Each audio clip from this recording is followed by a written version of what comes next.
That's kind of interesting right there. Existing home sales fell 3.4% in May, but the sale price surpassed 400,000 for the first time. It's just things catching up with now. I think we're going to see July is going to be a different report. I think that's going to scare a few people. I also remind people too that typically we used to have a middle of June till a middle of July slowdown, sometimes till the end of July, because people would vacation and take time off and just enjoy the summer. In Minnesota, we don't have a lot of time in which to be able to do that. And so that was typically a small time. And I'm telling people that now, but I'm also kind of strategically putting listings on that I feel are very good for the market at this time if I'm going to put it on. If not, I'm going to choose to kind of push it off a little, at least recommend it. Remember back when markets had natural cyclical seasons, right?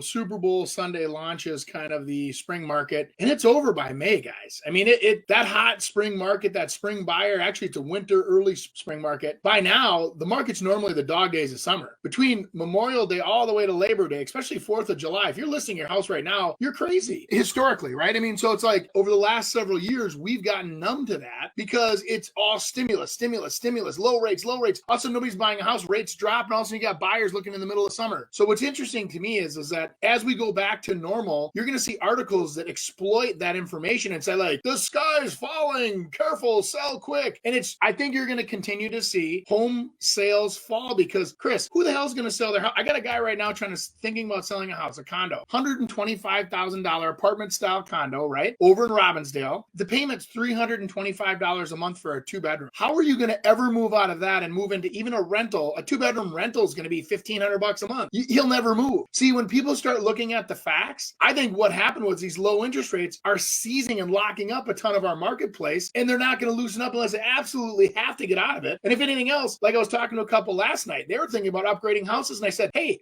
why don't we keep that property, keep that low, because you don't want to give up the free money. The free money is the low interest, right? The high price is exciting, but I said that free money, I go, let's hang on to it. Let's rent that property. Let's hold it. And so I think you'll see a lot of people holding properties as investment properties over the next couple of years and going out and buying new properties and have a portfolio, if you will. And that all that means tighter markets. I don't know. I think you'll see prices continuing to go up because of the demand, or at least at more of a normal chug. And we're going to go through a temporary storm right now. We get it. Once the clouds clear and all the thunder's gone, 30, 40 days from now, 60 days from now, I think we'll go back to more that. And I'm bullish on the market. I think real estate's still a fantastic investment. And I think that there might be some temporary really good deals for the panic sellers that are out there right now. I was going to say that too. There is some that are, I had 2 phone calls that are like, we want to grab it before it totally crashed. That's the whole media crap again, making people feel like, everything's going to hell. And you start seeing things, you start seeing gas prices, you start seeing all that stuff, inflation. But, we've said this before too. This is not a housing crisis that's causing this. It really isn't. But I also think there's going to be a lot of different things that are going to start coming back, buy downs on interest rates and paying those closing costs, 5-year, 7-year, 10-year ARMs, contract for deeds. Right now,